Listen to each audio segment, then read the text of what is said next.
Welcome all to Annual Day Celebrations Sports Event. Alif High School, here and hereafter. A complete modern education with Islamic values. Success of both the worlds, dunya and akhirat. हमारा अगला कार्यक्रम कुछ ऐसे मुद्दों को लेकर है जो पर्यावरण को प्रदूषित कर रहा है, जैसे कि पेड़ों की कटाई, फैक्ट्री से निकलने वाला गंदा पानी और चिमनी से निकलने वाला धुआं आदि। आज अलिफ हाई स्कूल के छात्र बाल अदालत के रूप में अपनी दलीलों को नाटक के रूप में पेश करने जा रहे हैं। तो आइए उनका तालियों के साथ स्वागत करते हैं। न्यायाधीश हाजिर हो रहे हैं, न्यायाधीश हाजिर हो रहे हैं, न्यायाधीश हाजिर हो रहे हैं।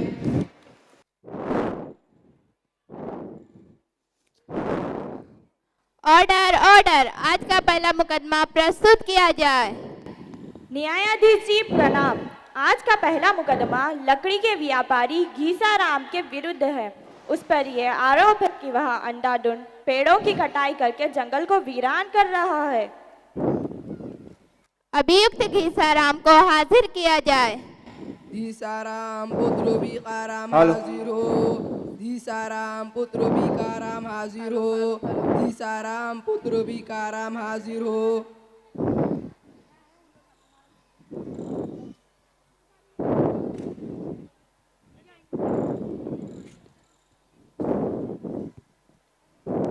मैं शपथ लेता हूँ कि जो कहूँगा सच कहूँगा, सच के सिवा कुछ नहीं कहूँगा।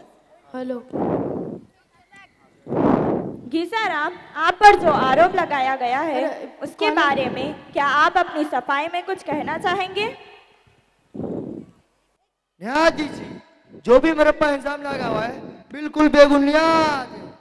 लकड़ी का व्यापार हमारा खानदानी पेशा है। रही पेड़ काटने की बात, घोड़ा घास से दोस्ती करेगा तो खाएगा क्या? अच्छा, तो ये बताइए कि आप पेड़ काटने से पहले अनुमति लेते हैं? अरे वकील साहब, भला फिर से क्या अनुमति लेते? योर ऑनर, मेरा मुवक्किल अधिक पढ़ा लिखा नहीं है, पर वह एक सीधा साधा लकड़ी का व्यापारी है जो लकड़ी काटने व बेचने का अपना पुश्तैनी धंधा कर रहा है। न्यायाधीष महोदय, कानून से अनजान होना किसी अपराधी को कम नहीं करता। यूं भी घीसाराम जिस इलाके से पेड़ कटवा रहा था उस क्षेत्र में जाने पर भी प्रतिबंध लगा हुआ है, फिर पेड़ काटने का तो प्रश्न ही नहीं पैदा होता। योर ऑनर, घीसाराम को साफ साफ अपराधी नहीं ठहरा जा सकता। वह निर्दोष है, अतः उसे कोई सजा देना मुनासिब नहीं। महोदय, मेरा मानना है कि घीसाराम ने अवश्य ही कानून को तोड़ा है। इस प्रकार कानून तोड़ने वाले को माफ कर दिया गया तो लोगों पर इसका गलत असर पड़ेगा और सभी अपने क्षेत्र के लिए पेड़ों को काट काट कर पर्यावरण को हानि पहुंचाते रहेंगे। इसलिए घीसाराम को सख्त से सख्त सजा दी जाए ताकि भविष्य में कोई भी इंसान पेड़ काटने की गुस्ताखी ना कर सके। अदालत दोनों पक्षों की दलीलें सुनने के बाद इस निर्णय पर पहुंची है कि निसंदेह घीसाराम कानून से अनजान है, किंतु इसने गंभीर अपराध किया है। इसीलिए अदालत घीसाराम को यह हुक्म देती है कि वे भविष्य में पेड़ काटने से पूर्व वन विभाग से अनुमति लेगा और इसके साथ ही अदालत घीसाराम को यह हुक्म देती है कि वे गांव के चारों ओर 100 पेड़ लगवाएगा और अगले वर्ष तक उनकी देखभाल करेगा। अब अदालत खत्म होती है। ऑर्डर ऑर्डर ऑर्डर ऑर्डर, आज का अगला मुकदमा प्रस्तुत किया जाए।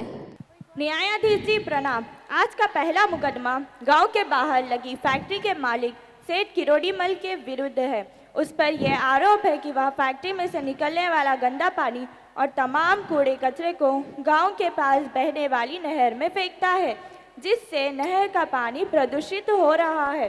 चिमनियों में से निकलने वाला धुआं सारे ग्रामवासियों के सांस लेना दुभर कर देता है। सेठ किरोड़ीमल को हाजिर किया जाए। किरोड़ीमल हाजिर हो, किरोड़ीमल हाजिर हो, किरोड़ीमल हाजिर हो।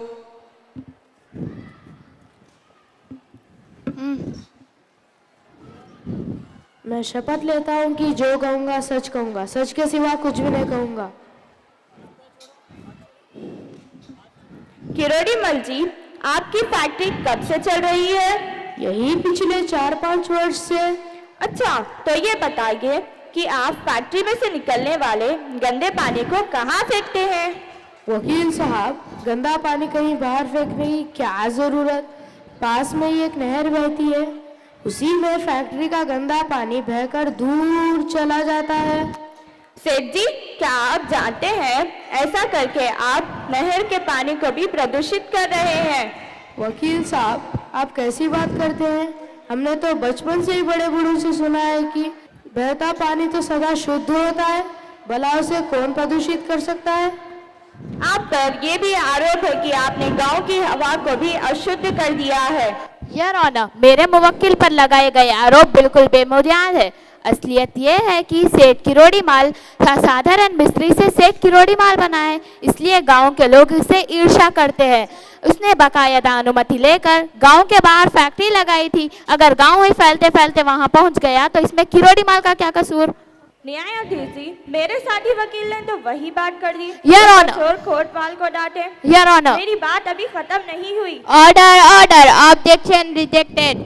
ये बात ठीक है कि किरोड़ीमल को फैक्ट्री बनाने की स्वीकृति किसी ने नहीं दी थी। कानून के अनुसार जितनी ऊंची चिमनियां होना चाहिए उन्होंने उस पर ध्यान ही नहीं दिया। इसका परिणाम ये है कि जब भी हवा का रुख बस्ती की ओर होता है तो चिमनियों में से निकलने वाला धुआं सारे ग्रामवासियों का सांस लेना दुभर कर देता है। यदि ऐसा ही चलता रहा तो वह दिन दूर नहीं जब गांव के हर घर में कोई ना कोई सांस के रोगी होगा। योर ऑनर, मुझे अपने साथी वकील की दलील पर हंसी आती है। भला हवा पर भी किसी का जोर चला है, उसका जी चाहे उधर ही बहने लगती है। उस पर तो कानून की बेड़ियां भी नहीं डाली जा सकती। महोदय, ठीक है कि कानून हवा या पानी पर नहीं मनुष्य पर लागू होता है, इसलिए सेठ जी अपनी फैक्ट्री की चिमनियां ऊंची करवा ही सकते हैं और फैक्ट्री में से निकलने वाले गंदे पानी और तमाम कूड़े कचरे को नहर में ना डालते हुए कहीं दूर भिजवा सकते हैं। इन्होंने वायु व जल दोनों को दूषित करके जनता के स्वास्थ्य के साथ खिलवाड़ किया है। इसलिए मेरा आग्रह है कि इन्हें सख्त से सख्त सजा दी जाए ताकि भविष्य में कोई भी पर्यावरण को दूषित करने का साहस ना कर सके। अदालत दोनों पक्षों की दलीलें सुनने के बाद इस निर्णय पर पहुंचा है कि सेठ किरोड़ीमल ने जाने अनजाने में पर्यावरण को क्षति पहुंचाई है।